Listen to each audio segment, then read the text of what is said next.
Well, after the excitement of the Dream Car Championship, we returned once again for the Challenge Series sort of clean-ish slate. And we're on episode 13 now, and we're heading quickly into racing with some of the new blood that has arrived in the series in the off-season, which wasn't really an off-season for you or me, but it was an off-season for the characters and universe. So just kind of suspend your disbelief for that.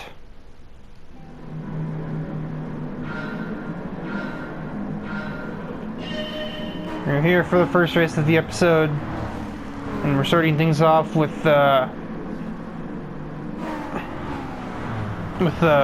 gas. We're starting things off with a bit of an unusual track, as for the first time in the Challenge Series, we have headed to the Sardinia Road Circuit, a track which I just kind of hate in-game. So that's why it's taken so long to run it. And this is the layout I hate slightly less, but I'm still not really a big fan of it. The first of our debuting drivers today is Marcus Mendez, a Spanish previous motorcycle racer. I don't remember if he told me if it was MotoGP or Motocross. I think it was MotoGP, but like Moto2. He never made it to the top division. But he decided he hasn't made it to the top of motorcycles, maybe he can make it to the top of four wheels. And still chose a car that's relatively adjacent to motorcycles and has a Suzuki Swift. Other than his being brought up on motorcycle racing, there's not much more to him. Other than that, he has an incredibly thick Spanish accent that makes him kind of impossible to understand what he is saying in casual conversation. He's like Fernando Alonso times like 12.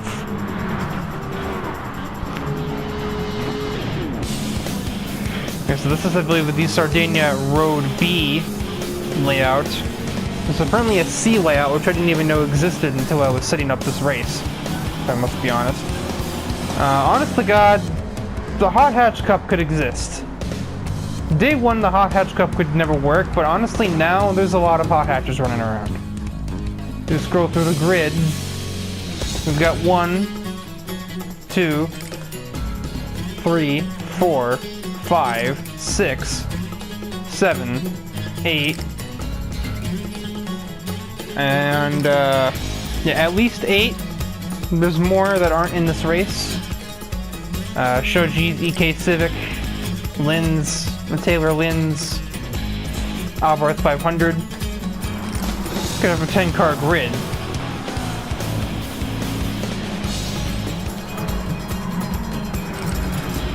Although it'll be kind of awkward for any of the Hot Hatch cars that are not in 640 or 600. Yeah, just not in 600. They're all in 600 for the most part. All for the most part. That's an oxymoron, Ricker. Good job.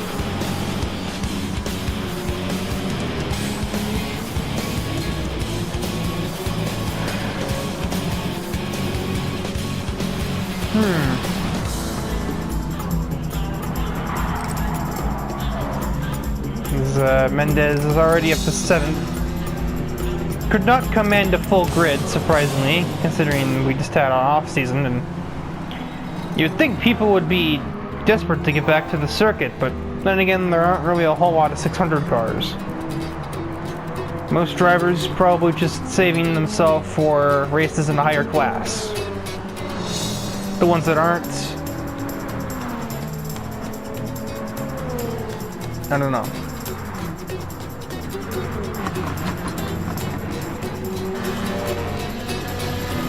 Not a new driver. However, it's a new car as well for Kotori Minami, who is running in her new Alfa Romeo Mito. So, yeah, that makes it 9 Hot Hatches. I kind of forgot about that. Yeah, so 9 Hot Hatches in this race alone, as you can just see Mendez creep into the picture there. And like I mentioned, the other 2, the Albarth 500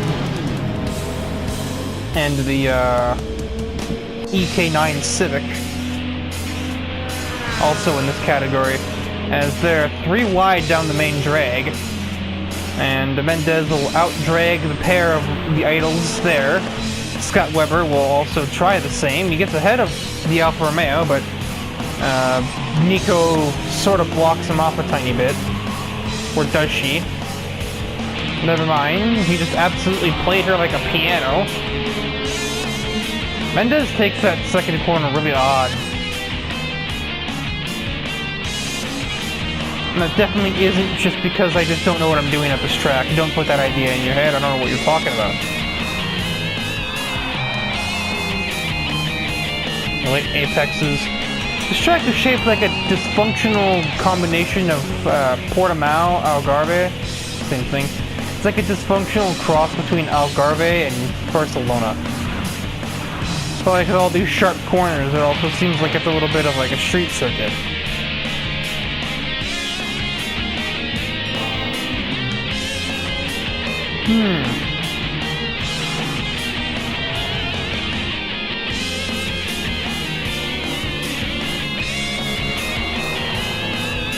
To be terribly surprised if I'm yawning a lot during this. It's not because this is boring. It's just simply because I woke up way too early today. And I'm literally trying to commentate to keep myself awake long enough to actually go to bed at a proper time.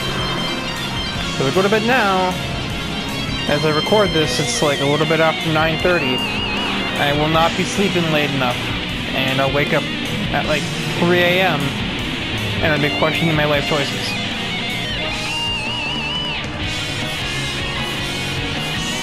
As we begin the final lap,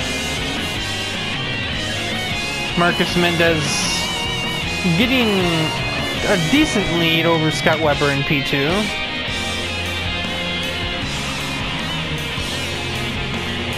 Yazda was still in tow on the 240Z, but not really close enough to be a threat to him just yet.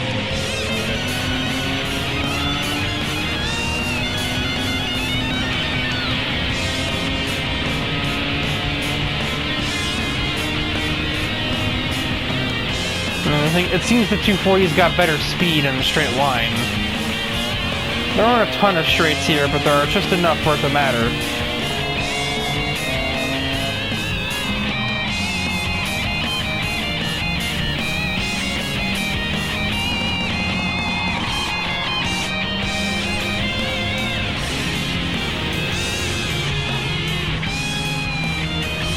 Well, it's shaped up to be a solid debut for Marcus Mendez, as he will cross the line first here at the opening race of the second segment. It's not actually a segment, it's a quarter. Race 13, you know, the first race back for these drivers in a while. And wow, I did not let that result screen fester at all. Luckily, it's not like they have to finish the race to be on the leaderboard, so.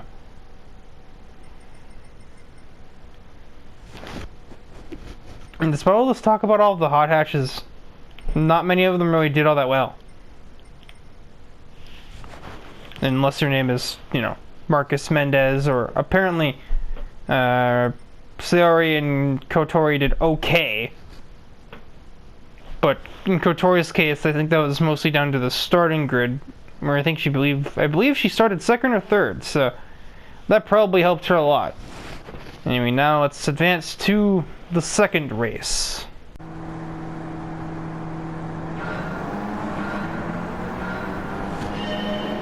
We're here for the second race of the episode. We head to Kyoto. What was that word, Riker? Kyoto Park for what will probably be a relatively short 3-lap race rather than the usual 4. Now this track is a little lengthy, but I think that's probably over adjusting it if I'm in retrospect. The second debut, and as well as I believe there's another debut further up the grid.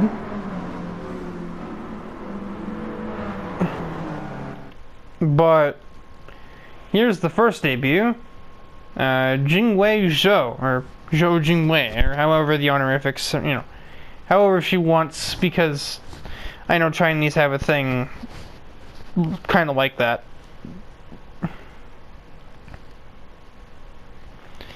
where they put the surname first, and then, like the real life Zhao Guan Yu is actually his first name.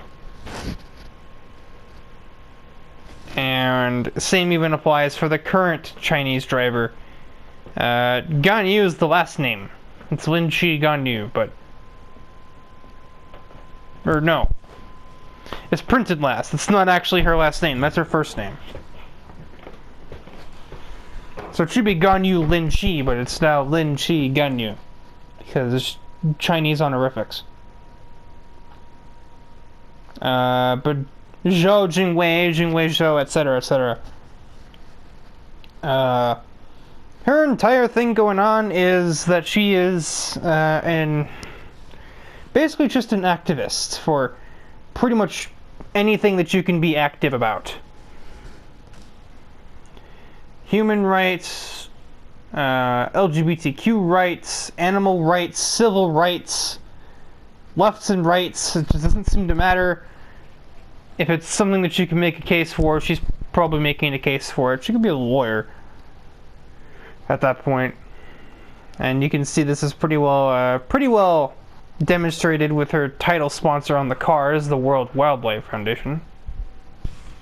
I think that's that acronym. I think it's either World Wildlife and whoa, not a W. I think that's the Worldwide Wildlife Foundation, or just World Wildlife Foundation. Anyway, it's some kind of foundation that's like save endangered animals, like the little panda bear in the logo. Most people know what it is, I'm fairly certain. That's her primary sponsor here on this Genesis of hers. And she's the only driver that has a color shift car. Or a color shift paint job on her car, which is... I'm not really sure. It seems like it kind of clashes with the plain white back half of the car, but I don't know if that's a bad thing or not. It definitely makes the car stand out, among everything else that also does that. No, I think what more takes me off about this design of hers is the Dunlop sticker is still yellow, while there's no more yellow anywhere else on the car.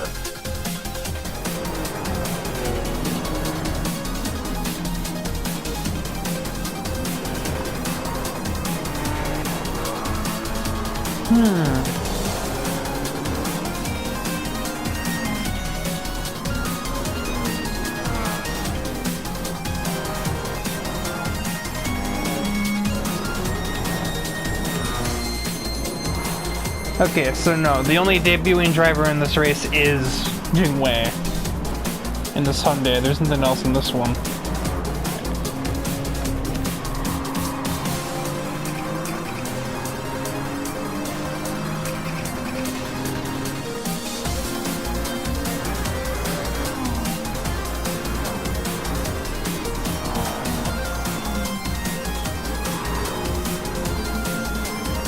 Around the outside, massive understeer.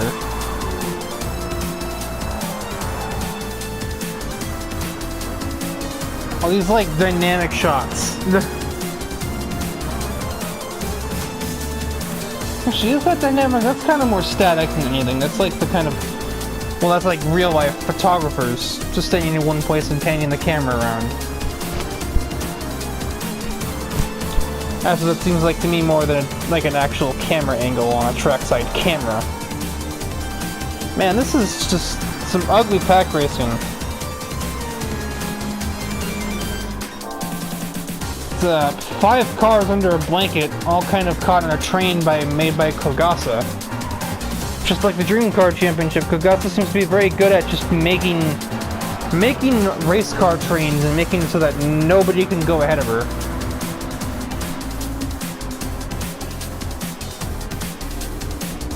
Down the inside, all but 3 wide went into this hairpin and just kind of nudges Valentine out of the way.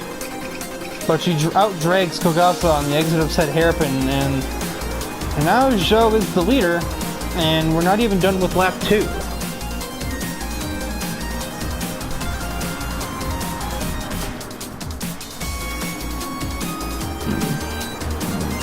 And Maki took full advantage of the scenario with her slightly redesigned vehicle. Those stickers used to be black. And there wasn't a Fidanzi one before.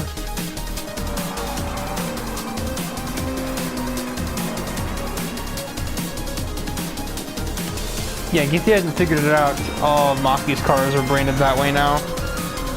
Because it kind of happens when you join the team. You kind of makes sense you'd have their logo on your cars. Maybe that's just no duh type thing. As Valentine, I believe, is just taken third away from Kogasa. Honoka wants to follow him through. The train has been derailed and Kogasa finds herself down 4 places in less than a lap. And the race isn't even over yet, so she might still go further down.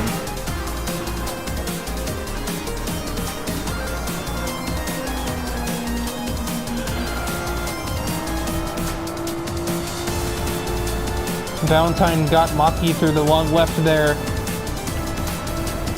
Honoka also followed him through, and they nearly, well, they didn't nearly, they did collide a little bit going through that weird kink thing that the AI take really weird for some unknown reason.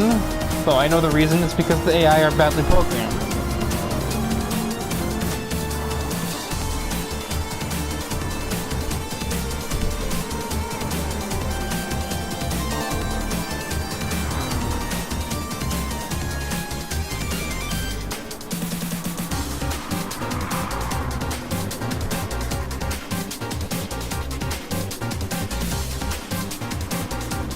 As Zhou heads through the last turn of the circuit, a colorful debut race for a very colorful machine.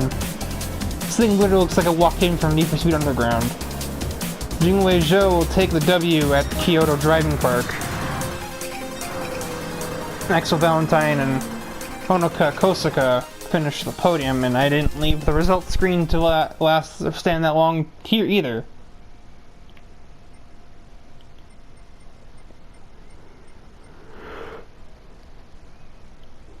Not an amazing day for Nissan drivers. Well, Marvin Manuel did okay. That's still bottom half of the field. That's just barely top 10 out of 18. And now we shall head into race 3. There's not really a whole lot more to be said. The leaderboard kind of speaks for itself there.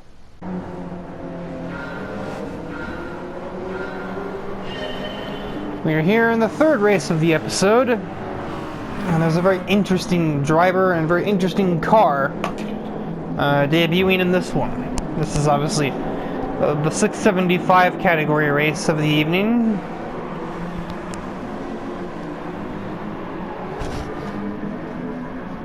And we are in the presence of, well, a VIP. This is Scotsman Ross Drinkwater. In the world of the Challenge Series, basically a celebrity. Journeyman sports car driver turned F1 superstar for a while, until some ugly politics at his F1 team have sort of led him to be dropped. He has one off season where the car is not really obeying him, and his teammate does well with that car, which he accuses the team of like favoring that driver and building the car around them, not around both of them. And eventually the team was just tired of hearing his complaining and just said, okay, well, if you hate this team so much, then you can just go ahead and get off of it. So, a Formula 1 multiple-time Grand Prix winner, nearly a champion for that matter too, and now he's here in the Challenge Series driving a little privateer like LMP6 car. I don't even know what to actually call Radical SR3. I think that's just a category of its own, really. It's technically an LMP car, but it's not really, it's not really that.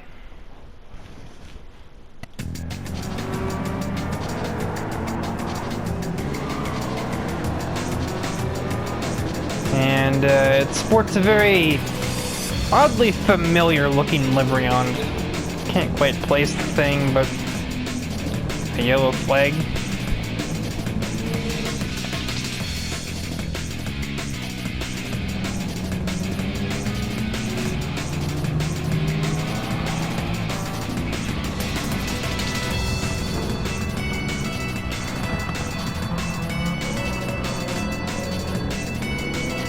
Alright, just an unforced error from John Garrison.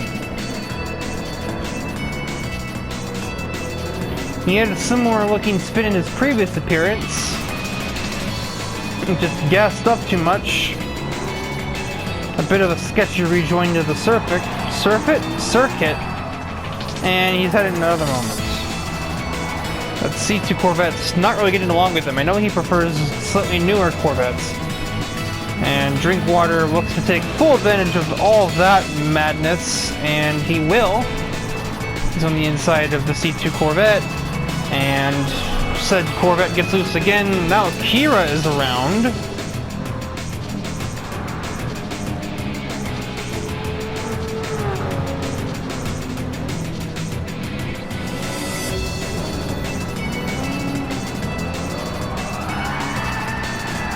Just too much throttle. Well, okay. A good one, Akira. Well, look, okay. You had the excuse before of, oh, you know, my car was tampered with by Allison. She's gone. Now you have no excuse. Now you've just failed.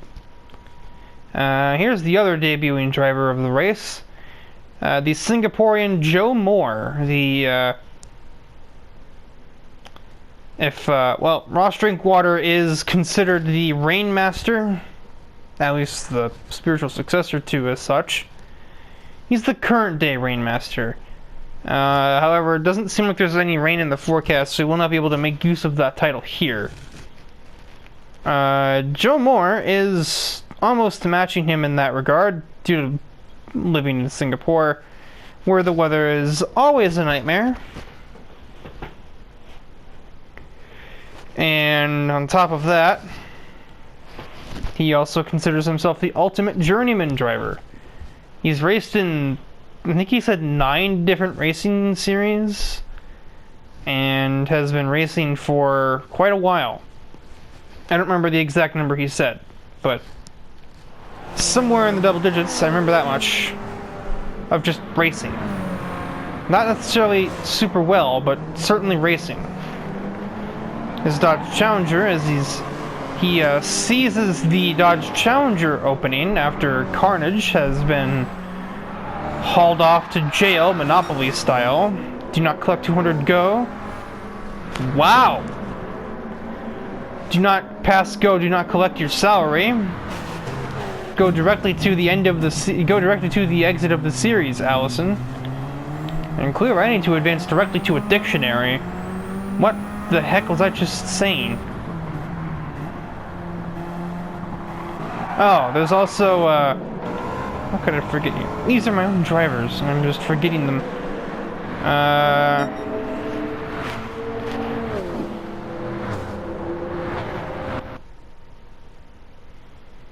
That's not a very good shot of the car, at all.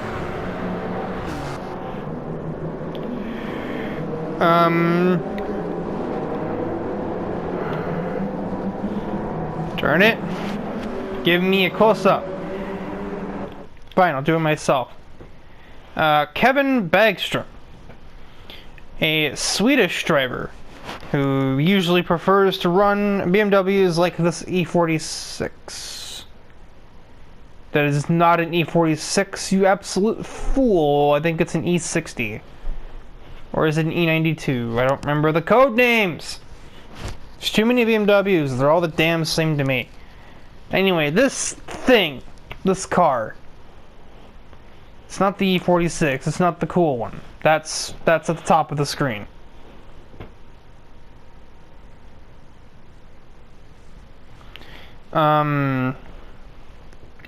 This driver, he's not had it great. His main I was about to say inspiration. His main catalyst for running motorsports? It's less a hobby. It's just a skill he has. He's just so good at it that he can't not race. Especially when running races and running well in them is the only thing putting food on the table after his wife passed away while giving birth to his child. Yes, he's the only driver in the Challenge series that has a child, and he's also a widow. Only at the age of 34. They got married in 2019, had the kid in 2021. So he has a child that's like barely a year old, and a wife who died giving birth to said child.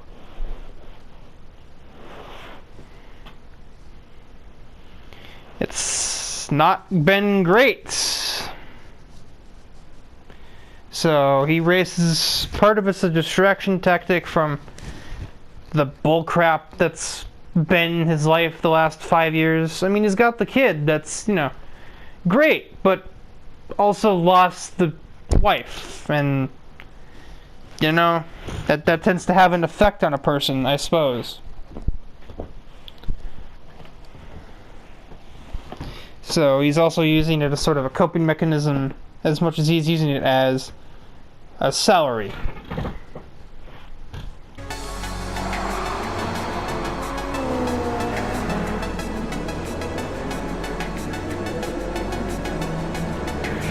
The other thing that's really keeping money on the table, and for food / money on the table for the Bagstrom family, and by the Bagstrom family I just mean Kevin and his child, whose name he did not disclose to me, or his wife's name either. Just his own. I guess that's the only name that's required, and it's the only field that you have to fill regarding a person's name, because, you know, his child certainly isn't driving. It's a year and a half old. And he looks for a send on Michiko Taniguchi. He has the exit out of the hairpin, so inside lane go Burr. That's the M3 up the spot. You can see that Atkinson Motor Technology sponsorship. That is actually a personal sponsor of Bagstrom. Most of his revenue is just coming exclusively from that. And it's a pay by exposure type thing. As in, we don't have any particular expectations, there's no fail or there's no disappointments clause in this contract. Just as long as you're driving a car with our name around a racetrack and, you know, not wrecking the thing every week, you will be paid. And bonus points if you can run well with it. Well enough to be on the replay cameras. He's trying to get on the replay cameras. He's making a crazy send through the final chicane on Maki. He brakes late enough, he can still finish the move, and he does exactly that. And Hana Song in the lead, but we'll probably soon find she has some very lightweight company in the form of, you know, just an ex-Formula 1 driver who's just, you know, only not in F1 right now thanks to BS team politics. Just, you'll be fine, Song. Just don't worry about it. He definitely is about to just completely embarrass you on the outside of a low-speed corner. No. Where would you get that impression? You get absolutely nerfed.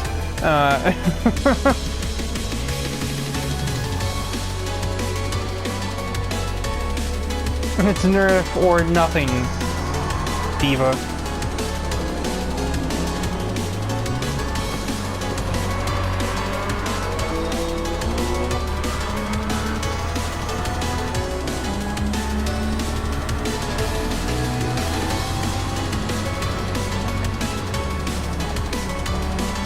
I cannot stop yawning. My brain is running out of power. I need to be charged. And by charged, I mean I'm going to sleep the second this commentary is done. and no obligation to take a shower for what I have to do tomorrow is going to stop me from just face planting onto that mattress. And Vegstrom just sends it on the inside of Barbara. Now he's trying to get on the replay. Now he's trying to get on the highlight reel by dumping somebody. So I don't really know how any of these guys drive. What is their driving style like, or their personality like? The most I could really catch was a few moments per driver as to, you know, how they interacted with the person that handled getting them signed up for the challenge series. Which wasn't always me, for that matter. It was me in the case of, one driver that we have not seen yet. But for the most part, it was a lot of it down to, oh god, braking. Forgot that Stingray concept is terrible brakes, but apparently Vegstrom somehow seemed to be aware of that and sent it. Still couldn't make the move though.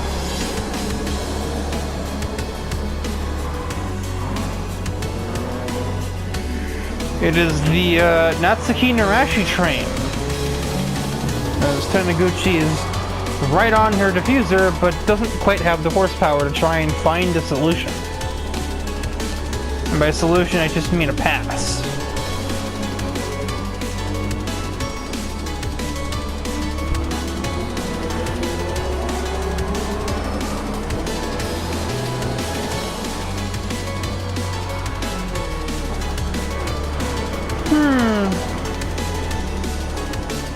Vegstrom thought about sending it once more on the Corvette, but the door closed itself, and he knew that, and so he didn't attempt.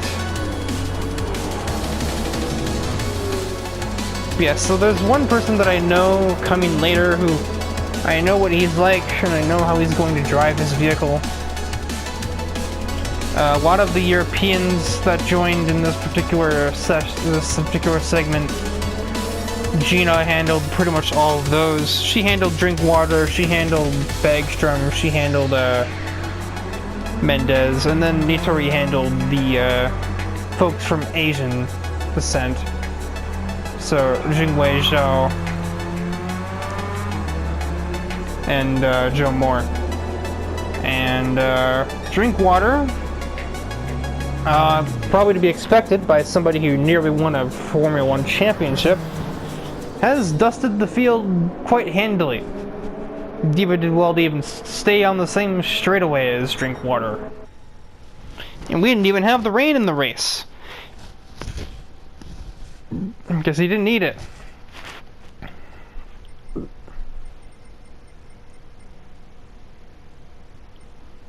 These two fools down here. And now I believe we are on to race 4.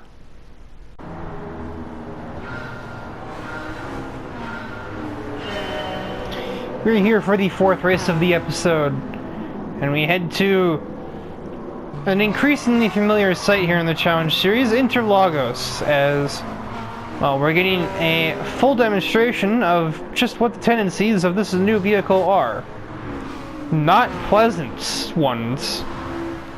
Stephanie Kaiser has not upgraded, because it's a separate vehicle. Basically, she has a 730 car, and it is a 997 Porsche 911. So, like 9 years newer model than her 675 competitor.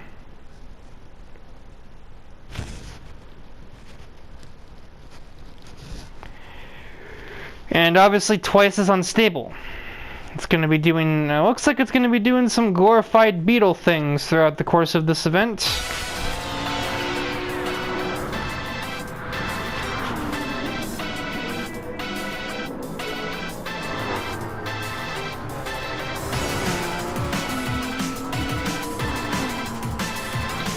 Now, of course, the old adage of Porsches, they're fast when they have grip.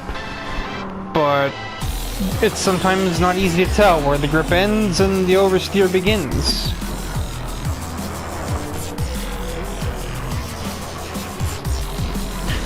tries the outside of Carson. It seems like the slower this car is going, the better off it is.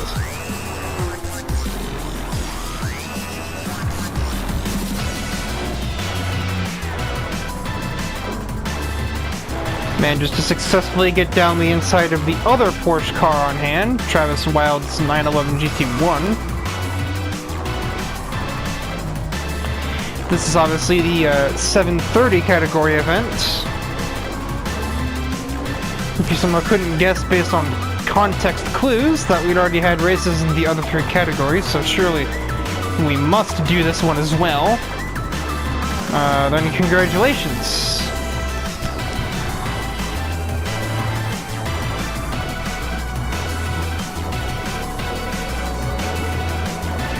Ahead of Reyes, the new Porsche being the only debut of a car here, and there's obviously, as a result of that, no drivers. And now more glorified Beetle thing just about sends her and Reyes to the junkyard.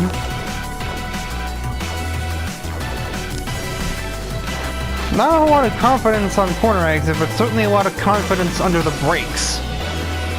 It's ahead of Reen in the most unusual fashion. Looks like she just went down the inside of Hansen, possibly others. Oh yeah, she got Scarborough in that too.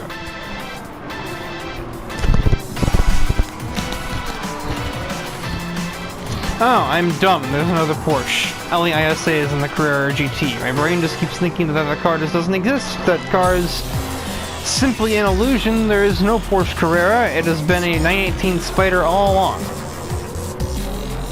Hey, who am I kidding? 7 nearly gets judo chopped by Maki.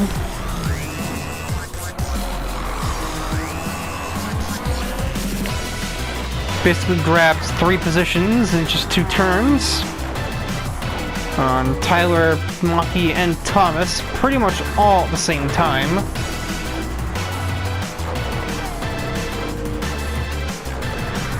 Already halfway through the race. It's another relatively short race. This could easily have been 5 laps, considering this isn't a very long track, and we aren't running in slow cars. We're running in the fastest cars that are currently being used in the Challenge Series at all. The 730 category. Summers and Ice, which a very fitting duo of 2 cars to have near the lead, being that their names are basically contradicting each other. Ice and Summers. Unless you're in Alaska, those 2 things do not mix. Or sometimes Minnesota, because we've definitely had some bad months in the past, where not a whole lot of it, and not a whole lot of it, and even less of it, standing. But there has been snow in May, and I think once there actually was snow in June.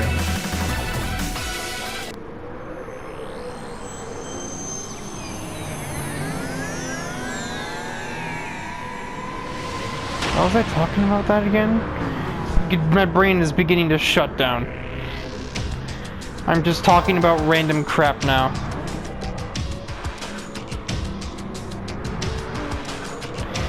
Yeah, it is summer in Minnesota, and we're contending still with frost warnings in the early AM.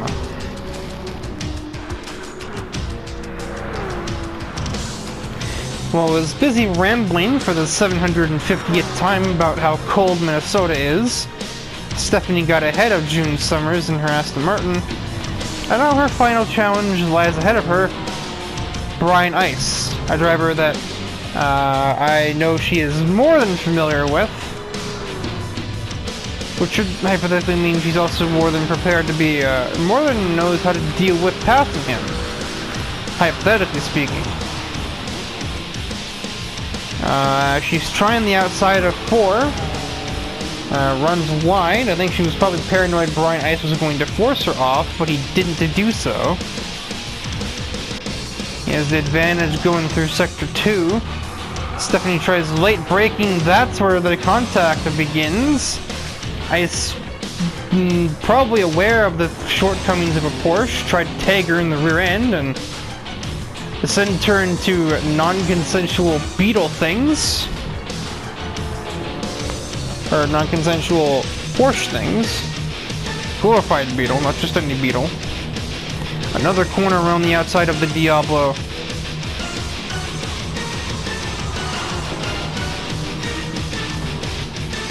Stephanie wanted to go down the inside there, but couldn't bring herself to brake late enough to do it.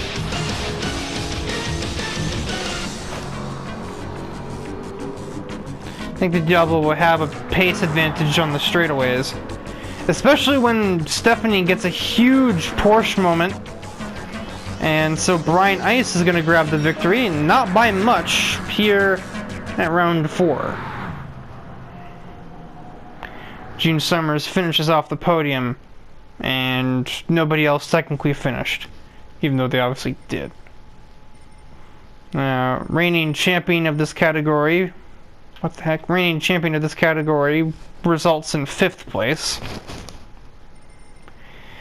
Not a great day to be a Viper guy, that's for sure. Although one of the Vipers isn't even in the race, so. To that word, didn't do much. Oh, no, I'm blind. The 3rd one's right there. So we all just finished in a row in a very meh 13 through 15, respectively. On this occasion, McIntosh has won the battle of the real people, defeating both Jake and Johnny. And we were now going to head into the final race.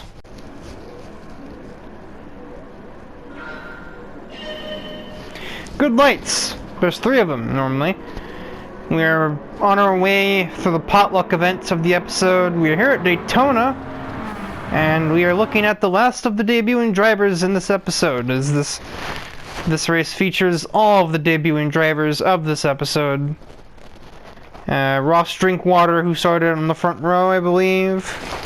Zhou Jingwei, Marcus Mendez, Kevin Bagstrom, and that's it. Oh, and Joe Moore, who starts literally last. Oof. We also have Stephanie representing her new 997 Porsche in the event.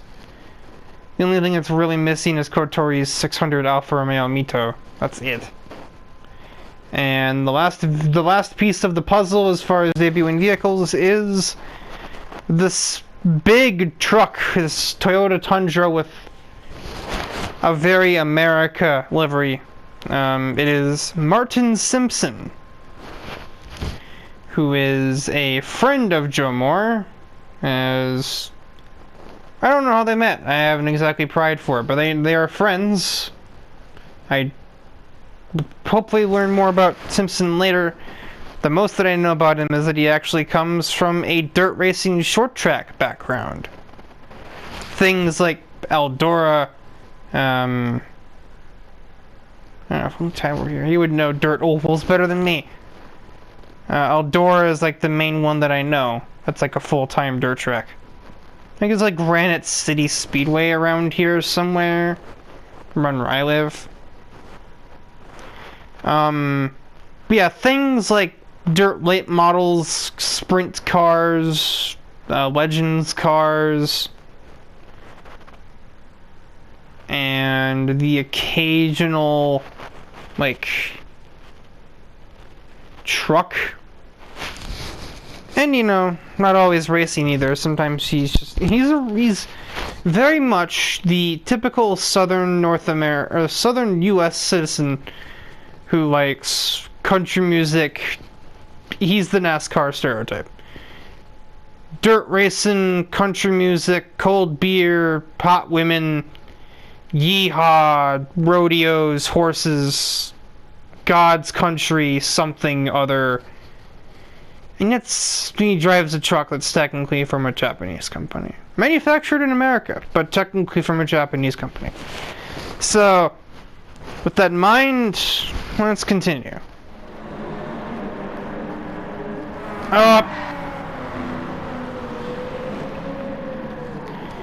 Well, that's not great.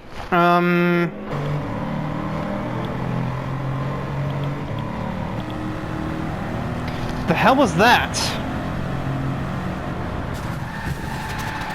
Okay, I now know what that was. Also, he does know Dakota Kingsley. Very well. They were rivals at their local short track once. They were both raised around the same part of North America. West Virginia, from what I understand. And, they may have had a crash, 2, or like 7. From what Dakota told me about him, most of what I know about Martin Simpson at the moment is what Dakota Kingsley has told me. He's a maniac, and he does a lot of driving that he shouldn't be. However, that crash wasn't really his fault. Actually, if anything, that was Kingsley's fault for sliding Jing Wei up the track. Neither of them obviously aware that Martin Simpson just got the race start a lifetime and just put Jing Wei in a pickup truck sandwich of death.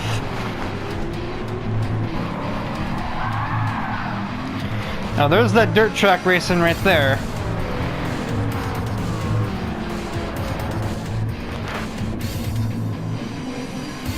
Yeah? Not even close to where they are. There's something just stunning about that image.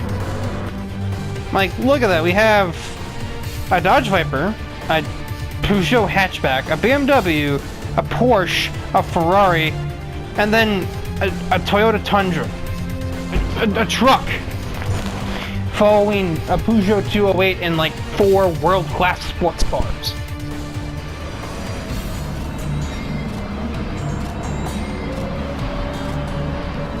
More dirt track racing.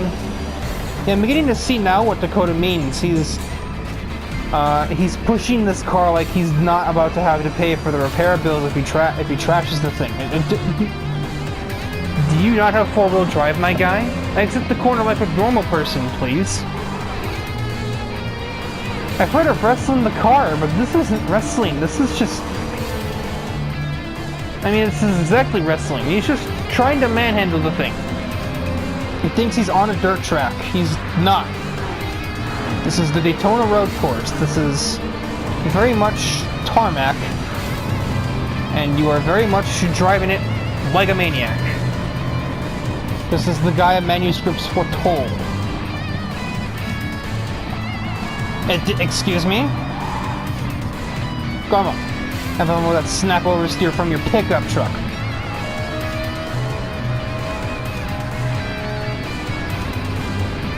As Ross Drinkwater is experiencing some absolutely abysmal top speed. I suppose that's kind of what happens when your top speed is literally 150 something miles an hour. He is getting absolutely deposited down the order the second we get onto the oval.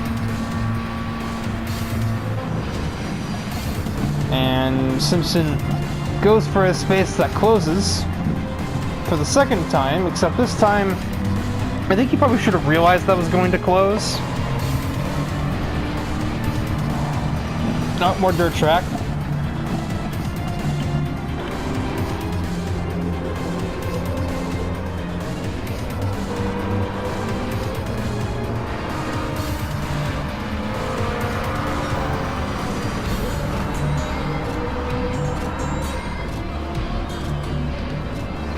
I think he was on the grass just there.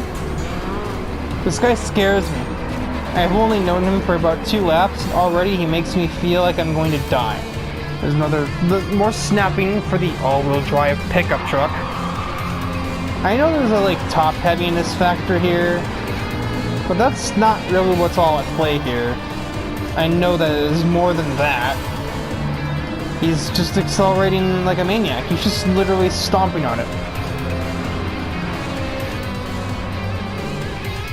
As somehow, some way... Never mind, I was gonna say Kingsley is keeping these 2 730 machines behind him. No, just that they just got to him. And Stephanie made quick work of him. Maki, not quite so easily, but should still be ahead here anyway, and yeah. Bergstrom is having a good run here.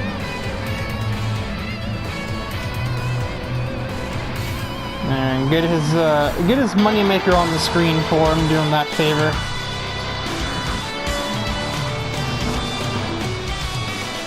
Oh no, I have encountered a wild pickup truck. What will I do? Go around it.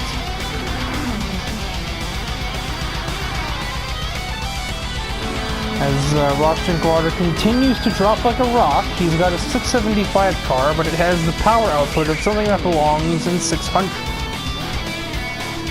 It's a very divisive vehicle. Either it'll be the best car on the grid because you're on a technical circuit, or we're on something like this, and he will suffer majorly.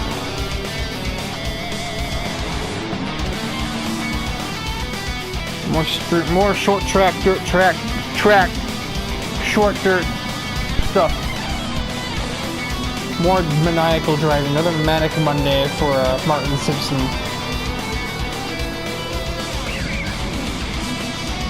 Despite the fact that he's snapping through every corner, he's getting results.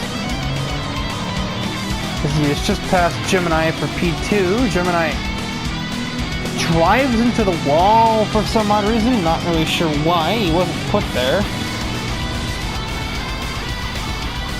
I'm not exactly thinking he'll be able to catch Ambrosio Reyes up there. He definitely got a bit of the benefit of the starting grid here. No doubt in my mind, he was the highest starting 730 category vehicle for this race. There's a huge advantage to the credit of the SRT10 driver. I'm not even sure how much of a lead he's got.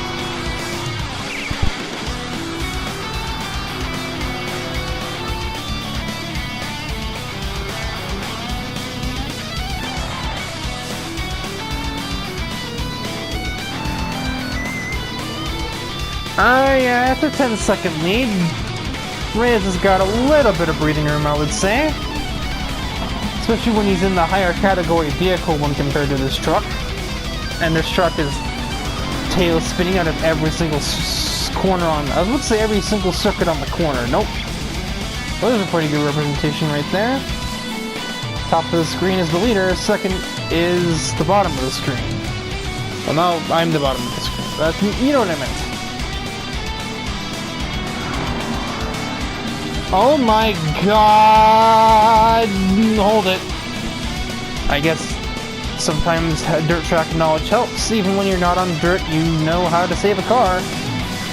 Knowledge he's had to employ a dozen times or so in this event.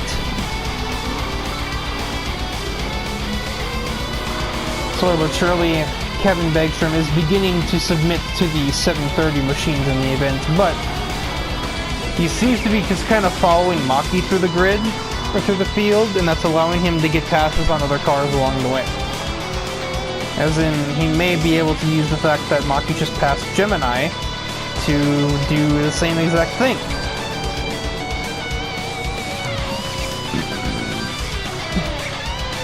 Now, it looks like they're not gonna have... He's not gonna have a run on him, though. They're doing more or less the same exact speed at the moment. Maki's over here swearing like she's going to be passed into this turn.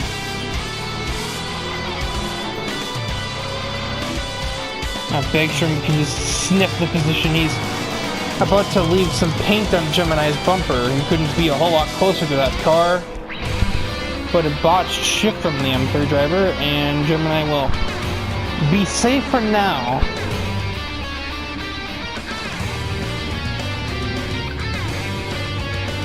And for a second I thought Jingwei Zhou was going to clear Drinkwater in a lower category car, which would have spoken volumes about the top speed of that Radical, if nothing else.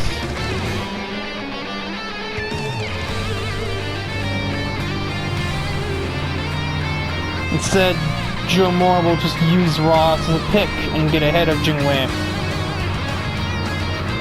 Jingwei has never apparently heard of using a different line from the next car in front of you, because that's typically how you pass somebody. Now here comes Schwartz, and you'll probably grab the spot from the both of you. Yes, you will. Because some fool can't be decided to just pull out to the side and brake later. Now you do, but you can't brake later than that thing because it's so light. It has like infinite turning.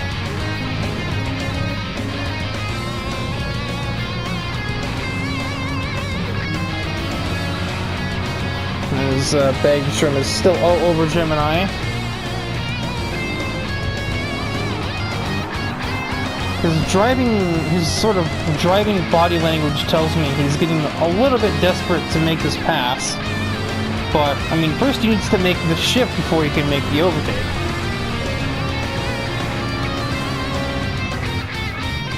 Given context, I don't think anything in the top 4 will be changing anytime soon. Me and Maki are pretty far apart. I'm pretty far behind Simpson. And Simpson, unsurprisingly, I don't think he's catching Reyes all too much for, you know, a list of reasons why that would be the case. Although here's lap traffic. I don't know what this will do, but it will do something. I do believe we have just started the final lap of the final lap of the race. One more lap and I can just pass out in my bed. One more lap until the end of the race. It basically is the end of the race for most of the field, except for a handful. By a handful, I basically mean anybody that's not top 3 and not bottom 10, but that's besides the point. You shut.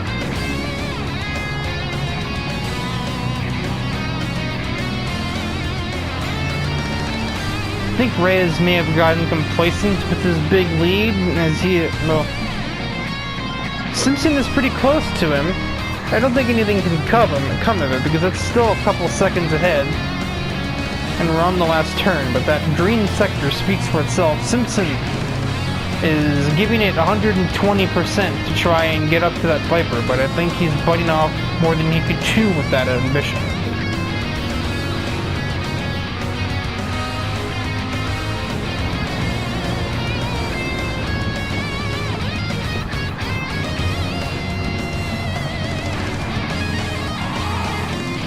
One more dirt track moment for the road. It'll be insufficient for the Tundra driver on his debut. The high beam flashing of disappointment from the truck.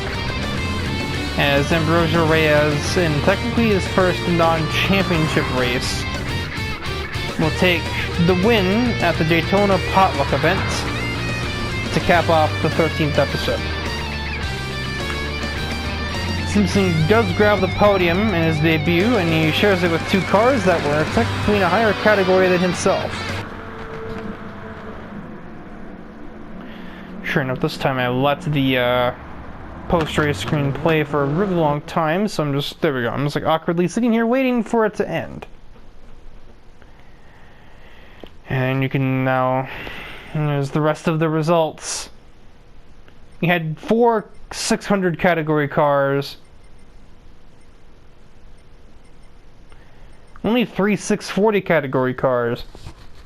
1, 2, 3, 4, 5, 6, 7, 8.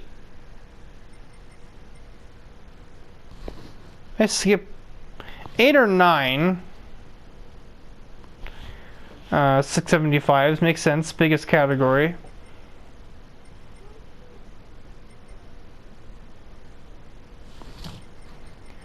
And then 730, 730, 730, 730. So 4 730s, 4 600s. I think it was only 3 640s because it's. Wow. I didn't even notice that. Mulsanne in a 675 car lost to all of the 640s. All 2 of them. Just Haneo Koizumi and Jingwei Zhou. That's it.